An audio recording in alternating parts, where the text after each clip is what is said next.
Thank you to the Benefit Club for donating those. So make sure we don't leave here without eating one or two of them.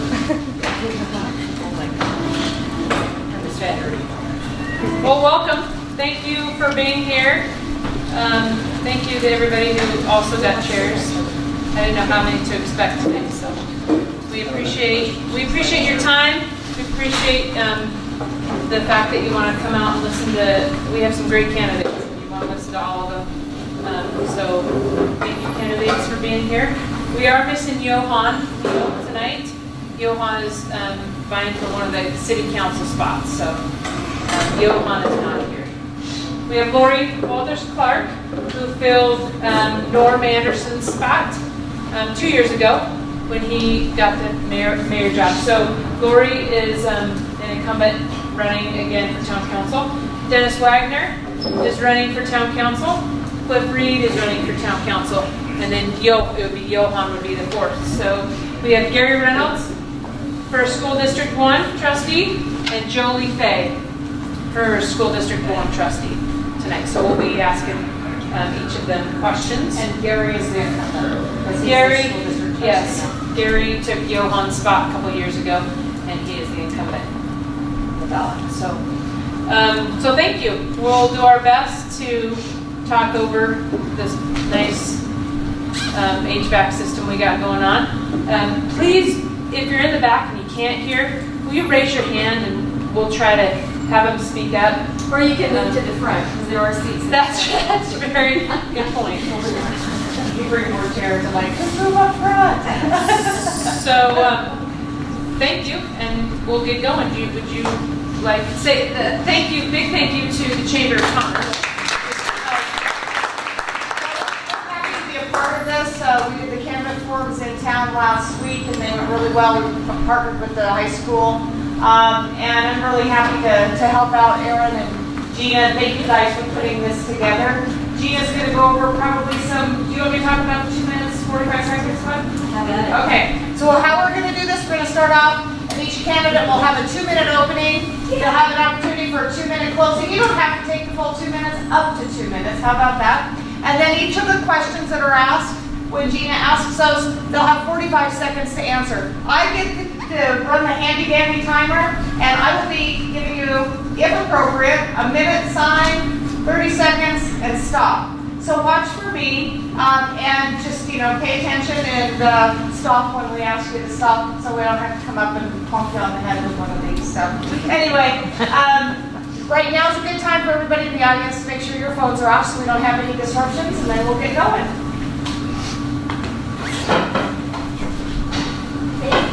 So we'll start with the 2-minute introductions and start with you, Laurie. Laurie Walters-Clark is, as Aaron said, the incumbent for the town council. Good evening. I really do thank all of you guys for coming out tonight and listening to us. I am Laurie Walters-Clark. I moved to Dayton in 2008 with my family. John Clark's my husband. We have one girl who went through the school system at Tongue River, graduated in 2012, and now she's living and working in Grand Forks, North Dakota. I have been on the planning committee for the town of Dayton since 2010 and have learned a lot through that and have really enjoyed it. So I applied for the position when Norm's seat became vacant. I applied for that, and I was lucky enough to be chosen. And I have really enjoyed serving on the town board, and I would greatly appreciate the support in continuing to do that. Thank you. Thanks, Laurie. Dennis Wagner. Dennis Wagner, and Deanna, my wife, and I have lived in Dayton since 2001, and we live in the house that her parents lived in from 1970. I'm originally from the Detroit area. That against me though. I spent 8 years in the Navy right after high school, and then got a little more education after the Navy, and worked in the automotive section at being from Michigan, of course, and then after that I worked for paper mills. I retired from Sheridan College, and I have served 4 years, 2011 through 14 on the town council. Thanks, Dennis. Clifford Reed. Good evening, my name is Clifford Reed, and I do appreciate your time. That's one thing as a businessman. I myself appreciate other people's time very much. And I just want to introduce my wife, Roxanne, and I have been a part of this community for quite a while. I was raised here till I was 2. Then I moved to Ranchester till I was 17 and moved back here as soon as I graduated from high school. And my wife and I raised 3 daughters here in Dayton. We own a business down in Ranchester called Tongue River Honey. I'm affectionately known around here as the Bee Man. And I am asking for your vote for the town council.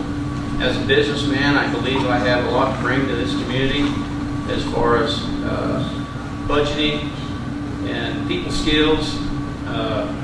There's some things that I've noticed over the last several years. I would like to see more people involved in the process that runs this town. And I would invite you as a future candidate or a town council possibly, that I would invite you to these town meetings and share your opinions. And that's my goal, is to give you an ear. Thank you. Thanks, Clifford. Well, I thank all of you for coming out this evening. My wife Kathy and I moved here 6.5 years ago. And as Dixie said, I was appointed to the board about a year ago. I have a bachelor's degree in biology, so high school biology, middle school life science, bachelor's degree in education administration, and high school principal for 10 years. I have a second bachelor's degree in school leadership and a doctorate in education. And I was a school superintendent for 24 years. I was also in the Navy for 4 years. And it should be an interesting evening. Thanks for being here. Thank you all for coming out. Again, my name is Jolie and I grew up in Sheridan. I graduated in '88 and moved away. We moved back to Dayton 2 years ago. I have a 5th grader and a 7th grader. And what has inspired me to run for school board is that in the state of Wyoming, we are facing a budget crisis. And I would like to work with our legislators and make a place at the table and let them know what we need, what is best for us to have a successful future with our schools, that we can move forward with our students in a non-impactful way. Thanks, Jolie. Well, we have a few questions that were turned in by a few people, so I think we'll just go down the line and ask each one of you to answer in 45 seconds is what we decided? Yep. So we'll start with, how about we start just right down the line with Laurie. Laurie, if you're elected again, what are the 2 to 3 specific items you would focus on to support economic development in Dayton? Thank you. 2 to 3 items I would support to improve economic development. Is that it? Support economic Support development. economic development in Dayton. Okay, thank you.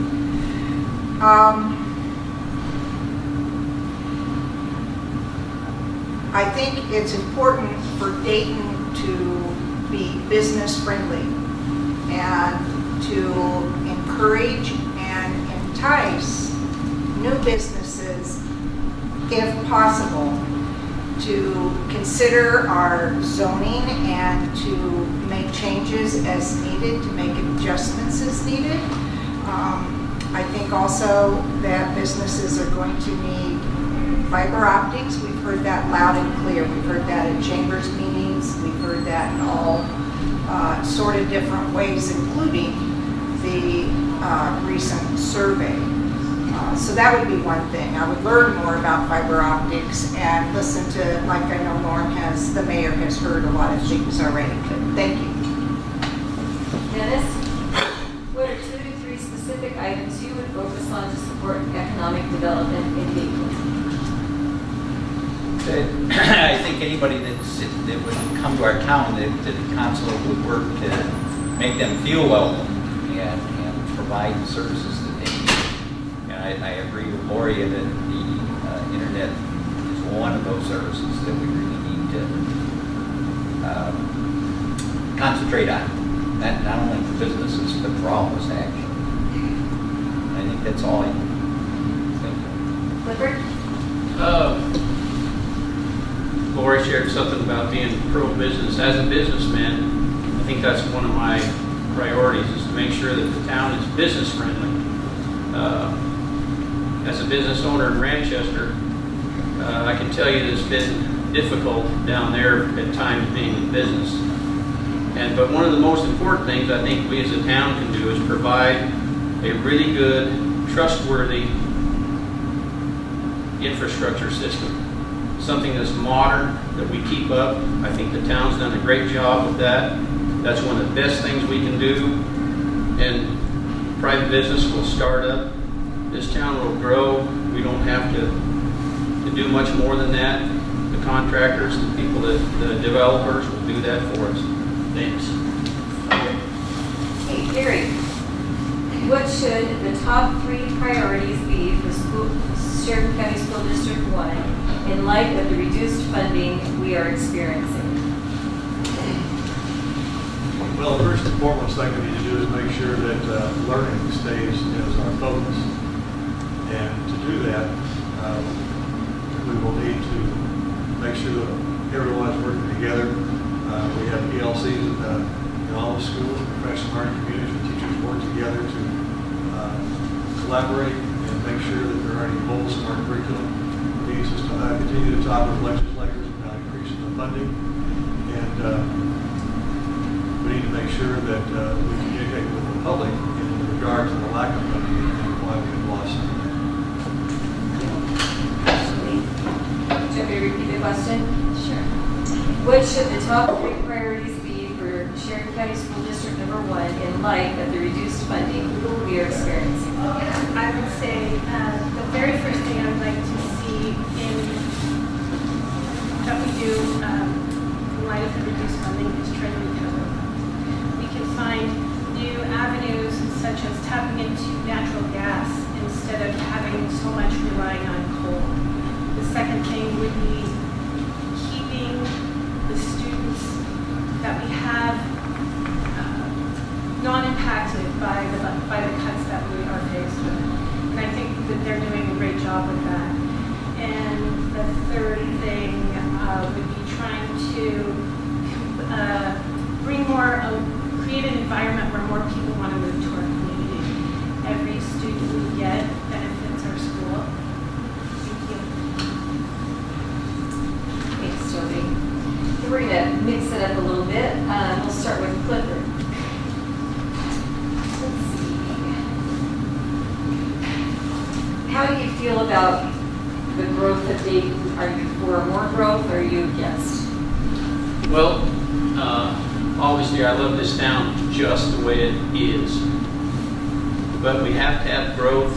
It extends our tax base. We have an appetite for money, and it takes people. And I like slow growth. I think we've seen in Sheridan sometimes that fast growth can cause some problems.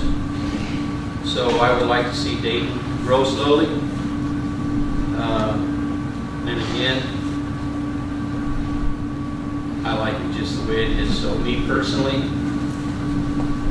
but I understand the town revenue situation and stuff. We need some growth. I'll leave it at that. Dennis? Well, I kind of agree a little bit with Cliff as far as slowing down the growth a little bit. But for the folks that might consider Dayton for business, make sure that they're compatible with their surroundings.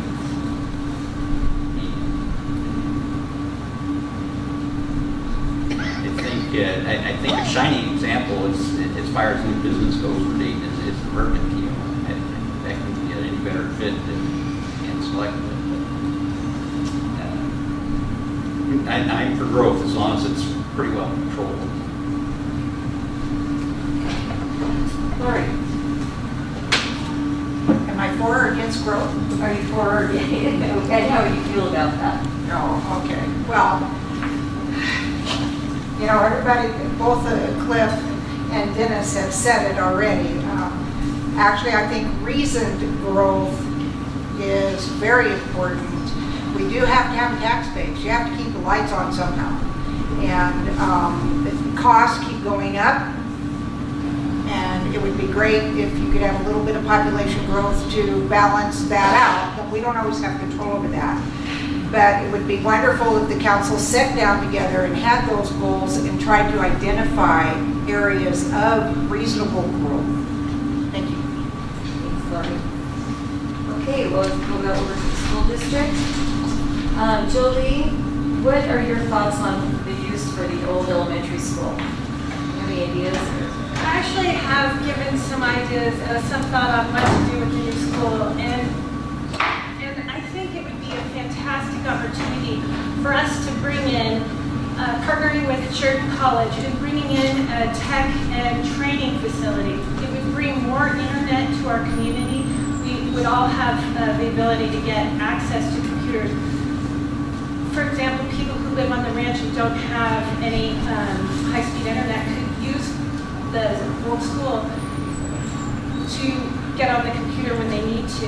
We could also have classes. We could teach our kids how to do iPad and iPhone repairs and start supplementing the education in tech that we have a gap between our middle school and our high school, and we can supplement that at the old elementary school. Larry? We held 3 public meetings during this school year, one in Big Orange, 2 in Manchester, that did public input. And the overwhelming result of that is what they believe we should keep the school, and I think the majority of the board probably believes that. Currently, we have middle school wrestling in that building. We have a dance program in the building. Early childhood was moved there. We have a birth through 4-year-old program with 37 students in that program. And they use the library even right now to do staff development and work on curriculum work. So I think to turn that building away when we get state funding to fix the roof they're doing now, we don't pay for that. The state does have 2 different possible funds. And they also have a formula to help us pay for utilities, depending on how much of the building we use. Thanks, Larry. Okay, we'll go back to the town council. We'll start with Dennis. Are you opposed to federal funding, grants, and state funding, or are you for them, and what would you do to help increase that?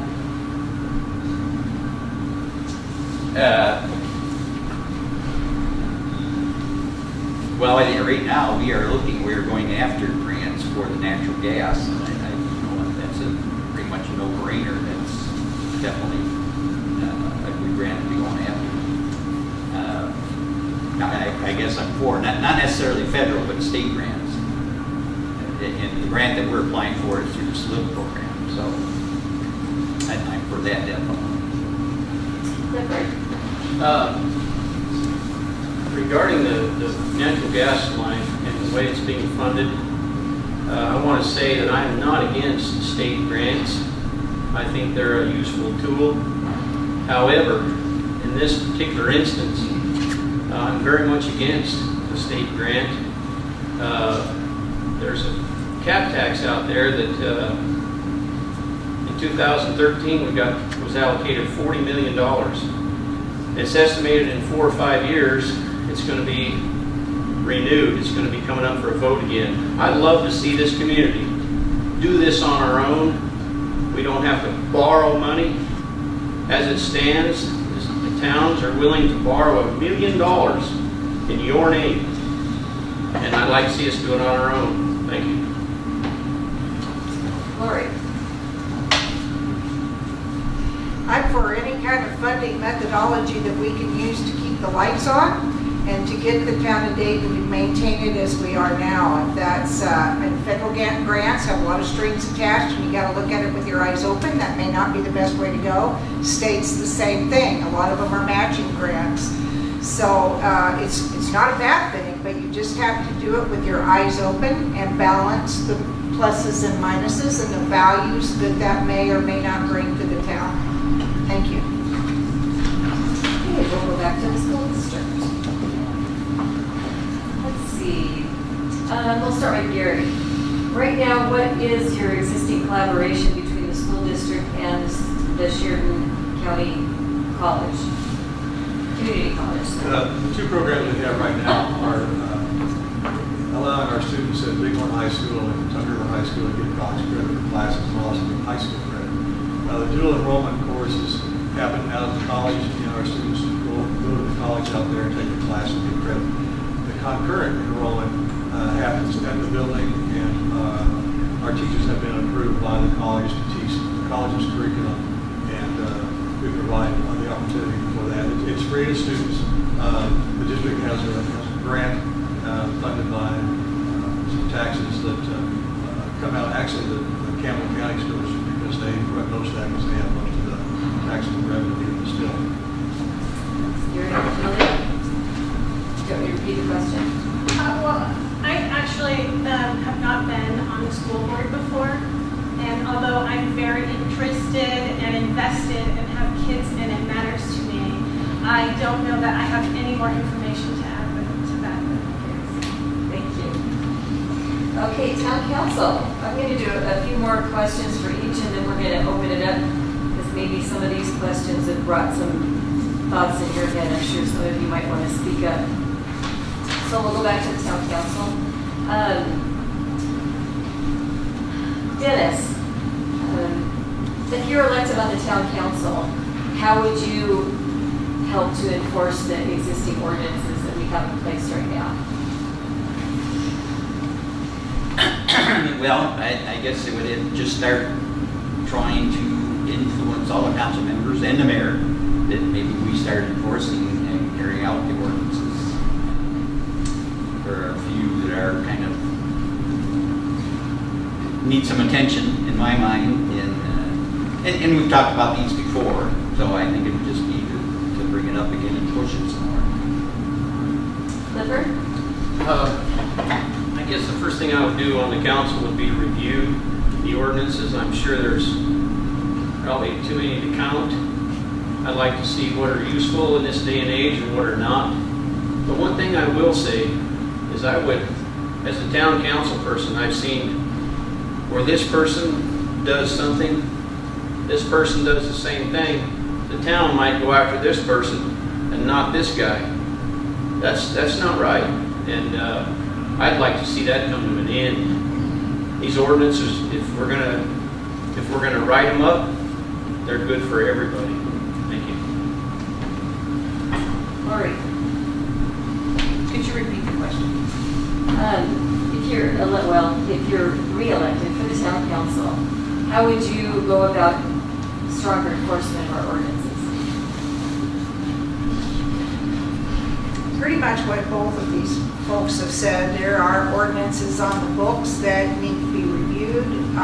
Consistent enforcement. We need to support the town employees, and we need to talk with the county sheriff as they continue that agreement that we have with that organization. As the council, we need to be supportive and educating. Make sure people know what those ordinances are. And but I do agree with consistent application of the ordinances as well. So it's just continuing to provide the support that we can. Thank you. Jolie, what do you feel is our biggest need in the schools right now?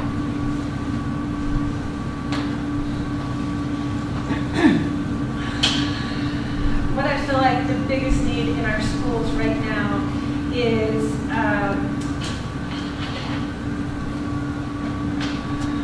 our elementary school needs more things in place for our higher learners.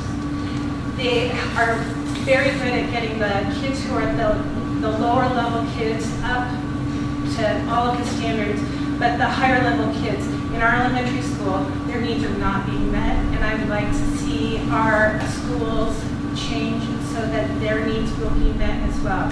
I would like to see them being able to be at the very top, maybe moving grades ahead, going to the middle school if they're advanced in math, and and having our elementary schools really challenging our kids that are at the top. Gary? Read the question, make sure I have it correct. What do you think is the biggest need in our schools right now? Well, the school funding. The legislature is not following their own proposal for funding schools. And the 1% they took away from us, $200,000, was arbitrary. They've been to court 3 times, and the Supreme Court of the state of Wagner has found against the legislature and for school districts, but they continue to ignore the Supreme Court.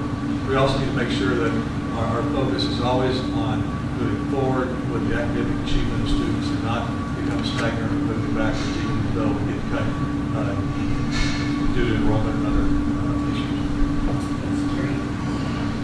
Okay, up to you guys now. You can ask a specific person a specific question or open it up to all the council or the school district. Don't make me do all the talking. You know, I'm pretty good at that already, but. No questions? Dixie? Anything to add? I have a few more on here, but. Keep them going then, Tina. Okay. This is for the council. Oh, how to word this one. We'll start with Clifford. If you are elected back onto the town council, how would you help develop the town beautification?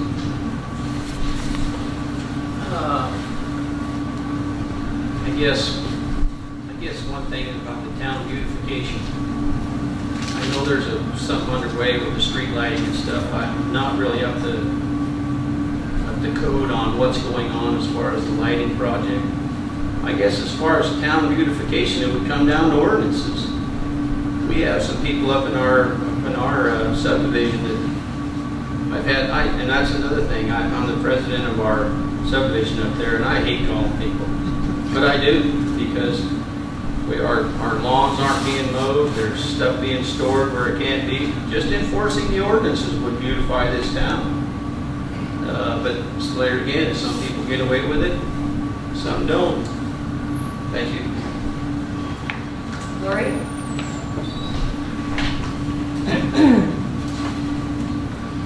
Would you repeat the question? I can if I can remember what I said. If you're elected back onto the council, how would you help develop town beautification? How would I help develop town beautification? Of course, I agree with Clifford, there are some ordinances currently on the book that could be enforced. It's always difficult when you're talking private property.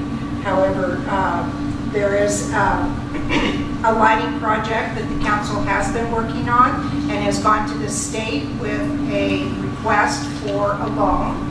And it is lighting similar to what's on North Main and Sheridan, just to make the town look pretty. You want to make people stop. Anything along that corridor there to get people to stop to take their break as they're traveling wherever, I'm all for it. Thank you. I would just say that is a grant for snow. Thank you. Thank you. Excuse me. It's a big difference. Yeah, I was gonna ask now. Sorry. Did everybody hear that in the back? It's not. It's a grant.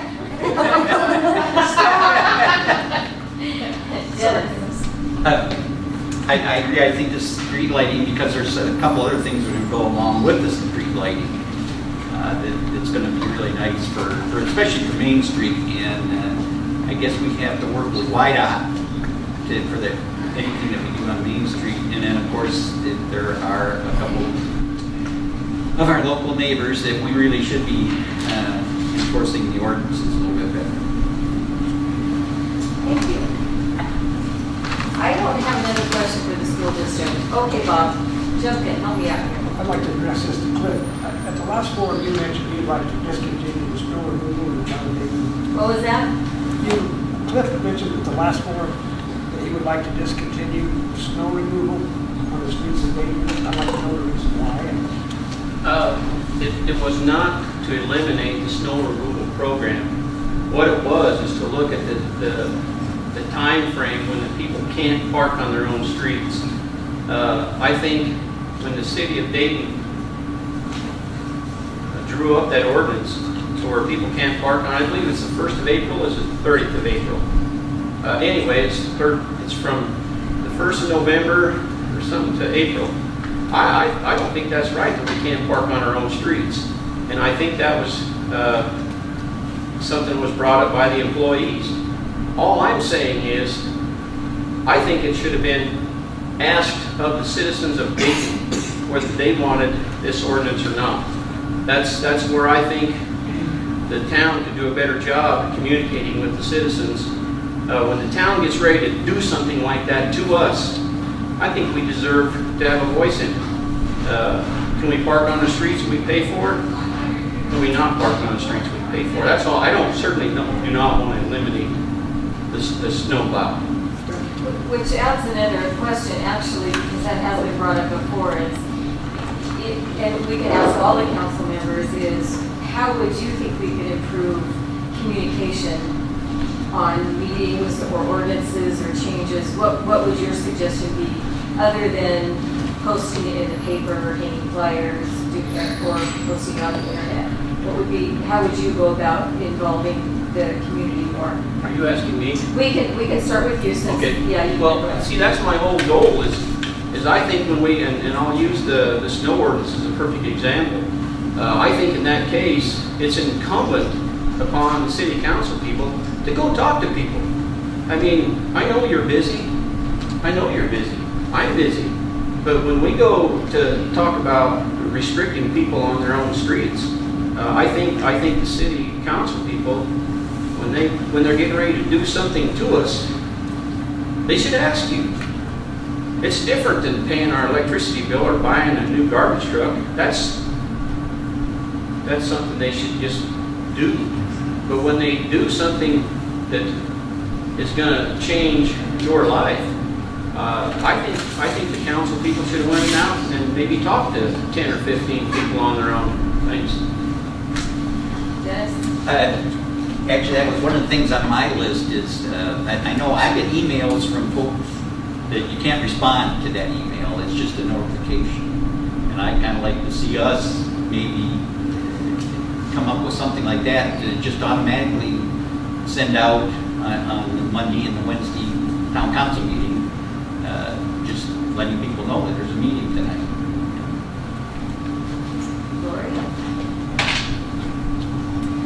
Communication is a challenge. There's a million different ways to do it.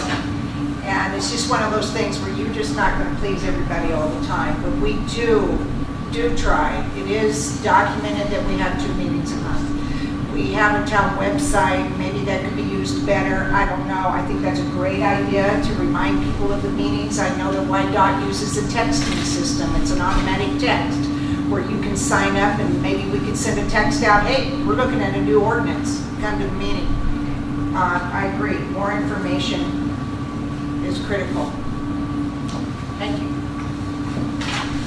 Okay, I do have one more for the school district. We'll start with Gary.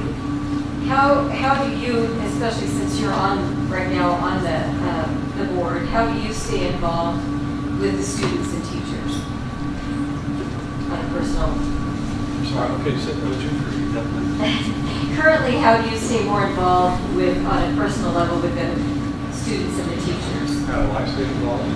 Communicating with them. Being a person. Okay. I'm just thinking about that. So last year, I started to send out handwritten notes to students who did well.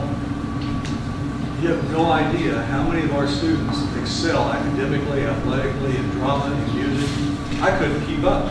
So now we started a Facebook page. I don't do it, my wife does it for me because I don't have this technology to understand. I'm too old. But that was probably one of the most enlightening things was to look at how excelled our kids are in every aspect of school.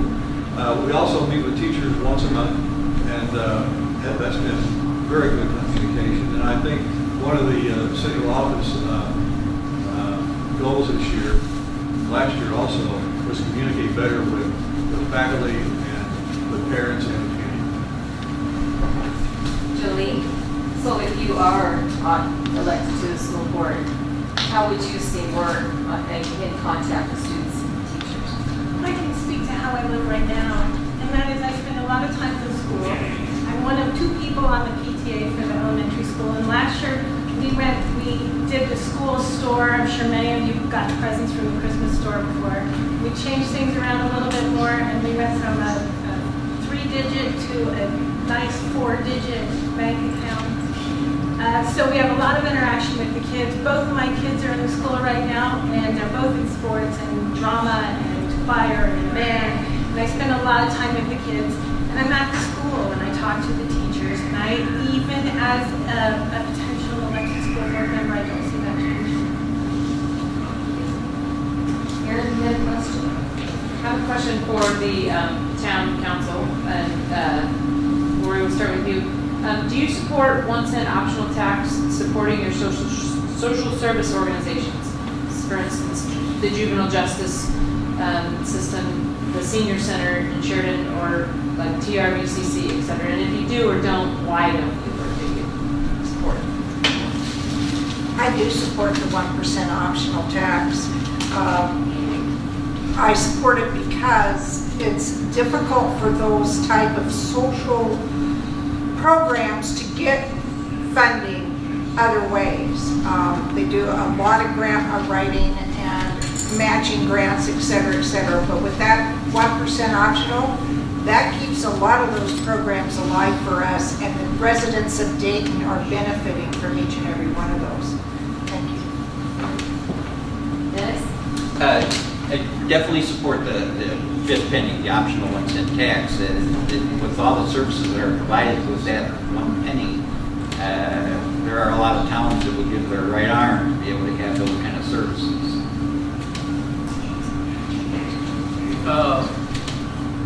Years ago, when the optional sales tax came into being, you couldn't have found a person that was more against it. Because my grandfather told me, he said, once that tax is implemented, you will never get rid of it. I would like to see it go away someday, but I would like to see, I don't want to see places like this go away because of the loss of that tax. I wish there was a better way to fund this without that optional sales tax. I don't see that on the horizon right now. I think that 1% would mean a great deal of improvement in your lives, but there again, I think it's something we have to live with right now. Thank you. Okay, that's what we have. Anybody speak up? We're a little trees. No? We'll do it. Okay, Jolie, speak up. Cliff. The natural gas line. We've been working on this project for a long time. It's near and dear to a lot of our hearts. We work very, very hard on it. You stated several times that you don't like the way we're funding this. We have discussed, and I know you and I had the conversation about why the cap tax was something that was not going to work.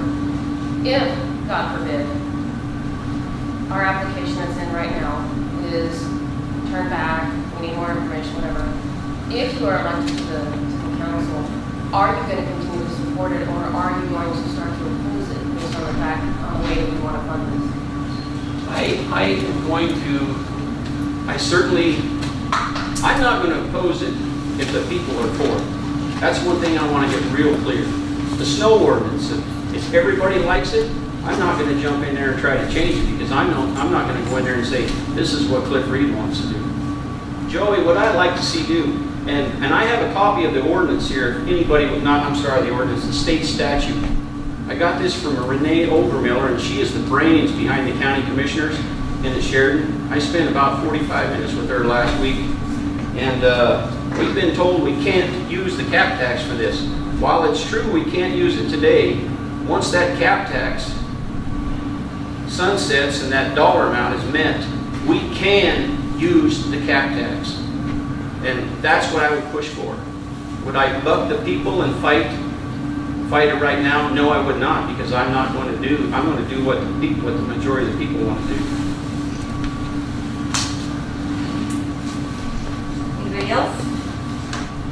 do a 2-minute closing and we're going to start at the other end and come down. Jolie, anything else you want to add?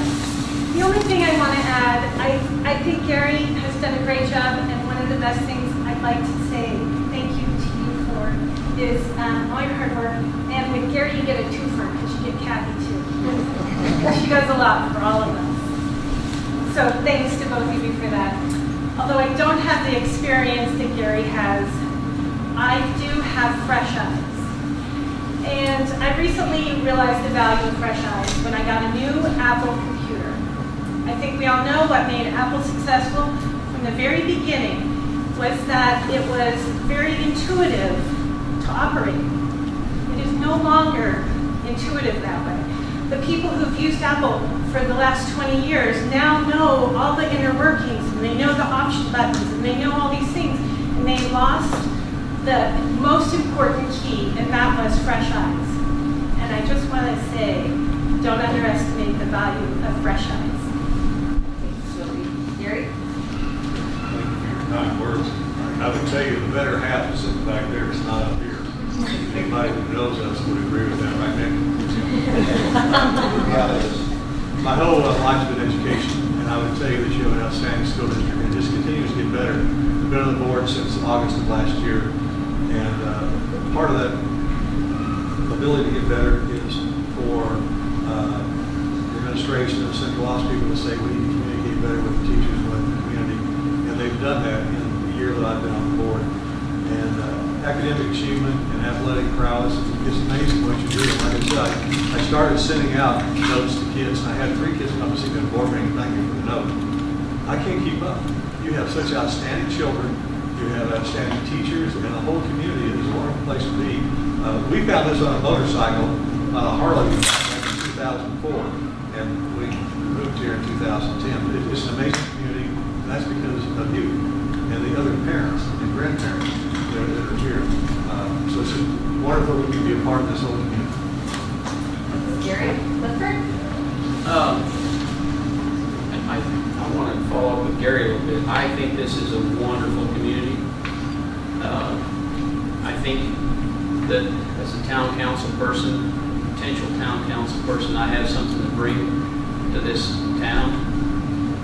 I hate to beat a dead horse, Jolie, but this. Okay, I said that wrong. Forgive me. Politically correct. Once this cap tax sunsets in about, Renee said 4 to 5 years, the town of Ranchester and Dayton do have the power to get this cap tax. We've been told time and time again that we don't. We do. The statute is real clear in that area. It takes 2/3 of the 4 municipalities, meaning that if 2 municipalities went in there with their horns locked and wanted something done, they have the power to do so. And we don't need to be afraid of the city of Sheridan. I think Kinski in Renee's work was a very strong mayor, and I think we were afraid of him. We had the power to do this in 2013 and didn't. The project was a lot more money back then, but I don't like borrowing money. The street lighting, what? Borrow money? Yeah. No. I don't like borrowing $1 million, and we have the chance to do this on our own. We'd have to wait 5 years, and if the people don't want to do that, I'm not going to balk against that. But I think it's something we need to consider. We're almost $20 trillion in debt, and everybody's running down to Cheyenne. Let's do this on our own. That's all I'm saying. Dennis? I'd like to say that the 4 years I did spend on the council, I really enjoyed, and I think I did all but about 1 meeting during that time. I did most of the extra travel. A couple of issues that I want to bring out for myself, and I know that the town council is already working on it and more. But we are getting, in my opinion, we're getting down to kind of a critical condition on EMTs. Is that right? Really, I think so. In my mind, we are. So what the town has already initiated is maybe some kind of incentives that we get for folks to get the training required for the EMTs. And the second item is for our town folks, our maintenance folks, it's always high on my priority to make sure that they have whatever they need in training and contact hours or whatever to obtain and maintain their licenses for both water and wastewater. Dennis? Laurie? I have really enjoyed the past time that I've been on the council. We have a great group of people, and the residents of this town are amazing. I've learned a lot both ways. I think it's important in these questionable economic times that we focus on keeping the lights on, that the town council identifies what that means, supports the town employees, supports through training to make certain that we have drinking water, that we have sewer, and we have garbage. Then to maintain what it is we've got, those got to be the top 2 priorities, and then start with the prioritization of those revenue generators to do whatever we can to continue to entice. We've got great businesses, and we need to continue to entice that and support our town employees who are, there's not a whole lot of them, you guys, and they do a lot. Thank you. Okay, well, thanks everybody for coming. Now, like Erin said, you can't leave without having a piece of cake or coffee, and maybe mingle, get some more questions answered that you didn't want to stand up and say yourself. One quick announcement. House District 29, is it the right? 51. 2 candidates for House District 29 that we'll be voting on. You can. What? 51. Oh, I'm sorry. I thought I got it right. Throwing out a number. House District 51, 2 candidates, Bo Beitman. Bo's actually here in the audience tonight, and Hollis Hackman, who is not here tonight. And I apologize, we didn't really invite them to be a part of it, but I think it would be a great thing for everyone to hear both their sides. So they actually are going to be doing a forum in Sheridan, 2 more actually. One on October 27th at the Sheridan Senior Center. So that would be an opportunity to hear House District 51 candidates. And I believe the Elks on November 2nd. Eagles. Elks, Eagles, Moose. It's the Eagles on November 7th at 6 o'clock, 6 to 9. 6 to 9. So, 6 to 11 because they go really long. I would encourage you, if you do have questions, to seek out Bo if you do have questions, but to attend those as well if you have some questions for them or just want to hear what they support or don't support, etc. Because it's an important one for us. So thanks for being here tonight, Bo. Appreciate it. And thank you again for everyone.